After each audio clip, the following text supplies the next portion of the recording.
All India artist association દ્વારા આયોજિત 70માં વાર્ષિક all India drama and dance સ્પર્ધામાં શહેરના કંકુકલા કેન્દ્રના ભારતીય શાસ્ત્રીય નૃત્ય કલાકારના ગ્રુપે અલગ અલગ કેટેગરીમાં 9 પુરસ્કાર પ્રાપ્ત કર્યા.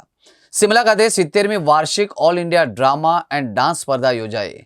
ક્લાસિકલ કથકની પ્રસ્તુતિ કરનારા 17 પ્રતિભાગીએ 9 પુરસ્કાર મેળવ્યા હતા. ઓલ ઇન્ડિયા આર્ટિસ્ટ એસોસિએશન દ્વારા આયોજિત 70માં વાર્ષિક all India drama and dance સ્પર્ધામાં શહેરના કંકુકલા કેન્દ્રના ભારતીય શાસ્ત્રીય નૃત્ય કરનાર ગ્રુપે અલગ અલગ કેટેગરીમાં 9 પુરસ્કાર પ્રાપ્ત કર્યા હતા.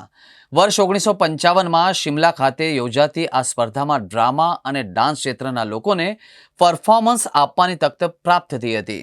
આ વર્ષે ડાન્સની વિવિધ કેટેગરીમાં 420થી વધારે એન્ટ્રી આપવામાં આવી હતી. તેમાં શહેરના પ્રતિભાગીઓએ મેદાન પણ માર્યું હતું.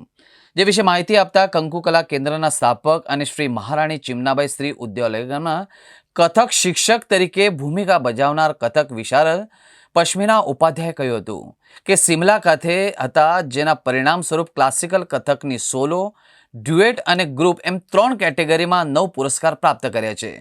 ડોક્ટર, વર્કિંગ પ્રોફેશનલ અને મેડિકલ સાથે એન્જિનિયરના અભ્યાસ કરતા 17 શાસ્ત્રીય નૃત્ય કરનાર પ્રતિભાગીઓએ કથક, પારંપરિક તરાના, ધુપદ, સરગમ, મહિષાસુર મર્દિની અને હોરી જેવા નૃત્યની પ્રસ્તુતિ કરી હતી. 6 થી 9 જૂન સુધી આયોજિત સ્પર્ધામાં 20થી વધારે રાજ્યોમાંથી આવેલા પ્રતિભાગીઓએ તેમની કલાનું પ્રદર્શન કર્યું હતું અને જે બાદ જ્યુરીએ 10 જૂનના રોજ આયોજિત ઇનામ વિતરણ સમારોહમાં વિજેતાના નામની જાહેરાત પણ કરી હતી, જેમાં શહેરના ક્લાસિકલ કથક નૃત્યકારોએ ડંકો પણ વગાડ્યો હતો.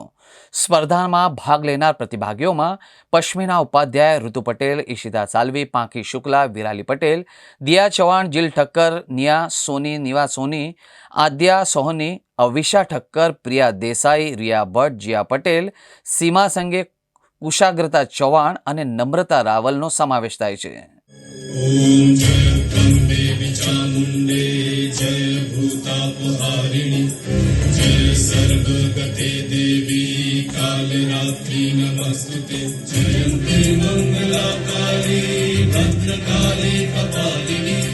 दुर्गा शिवा क्षमा धात्री सहस्राधा नमस्तुते.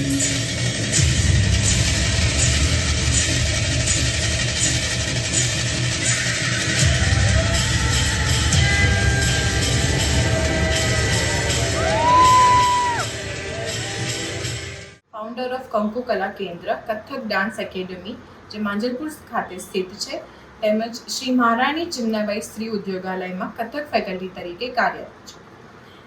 AIAA એટલે કે ઓલ ઇન્ડિયા આર્ટિસ્ટ એસોસિએશન દ્વારા દર વર્ષે નેશનલ લેવલ ડાન્સ કોમ્પિટિશન યોજાય છે, જેમાં લાસ્ટ યર એટલે કે 69th એન્યુઅલ ડાન્સ કોમ્પિટિશનમાં પણ મેં અને મારા સ્ટુડન્ટ્સે પાર્ટિસિપેટ કર્યું હતું, જેમાં અમે 6 પ્રસ્તુતિઓ એટલે 6 કથકની ક્લાસિકલ ડાન્સની એન્ટ્રીઝ હતી, 6 પ્રસ્તુતિઓ પ્રસ્તુત કરી હતી, જે પૈકી 6માં અમે એવોર્ડ્સ જીત્યા હતા અને વડોદરાનું ને અમારો તમામનું નામ રોશન કર્યું હતું. એ જ રીતે આ વર્ષે પણ એટલે કે 17th annual drama and dance કોમ્પિટિશનમાં આ વર્ષે ઘણી મોટી કોમ્પિટિશન હતી, એટલે જેમાં 420+ એન્ટ્રીઝ હતી, જેમ કે અલગ અલગ રાજ્યોમાંથી આર્ટિસ્ટ અલગ અલગ કેટેગરીના, જેમ કે ક્લાસિકલ, મોડર્ન, વેસ્ટર્ન, ફોક, અલગ અલગ પ્રકારની ડાન્સની પ્રસ્તુતિઓ ત્યાં પ્રસ્તુત થઈ હતી. જેમ કે મેં કીધું કે 420થી વધારે ડાન્સની એન્ટ્રી હતી, જેમાં મારી સાથે મારા 17 સ્ટુડન્ટ્સે પરફોર્મ કર્યું હતું, જેમાંથી અમે 9 પ્રસ્તુતિઓ એટલે કે 9 પરફોર્મન્સમાં એવોર્ડ જીત્યા છે અને 9 એવોર્ડ લઈને આવ્યા છે, જે મારા અને મારા છોકરાઓ માટે, તમામ સ્ટુડન્ટ્સ માટે ઘણા ગર્વની વાત છે. મને આનંદ છે કે મારા છોકરાઓ, મારા સ્ટુડન્ટ્સ આટલું સારી રીતે શીખે છે અને જે ક્લાસિકલ જે ડાન્સ છે કથક, એમાં એમને આટલી રુચિ છે, આટલા ઊંડા ઉતરે છે અને કથકને ઓર આગળ લઈ જવા માટે પોતે પણ એટલી જ મહેનત કરે છે.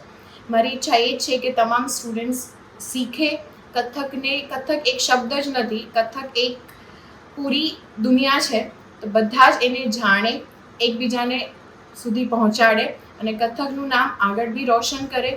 બને એટલા સ્ટુડન્ટ્સ શીખે અને એની તાલીમ મેળવે અને પોતાનું નામ ઓર આગળ લઈ જાય, એવી મારી એક શિક્ષક તરીકે ઈચ્છા છે.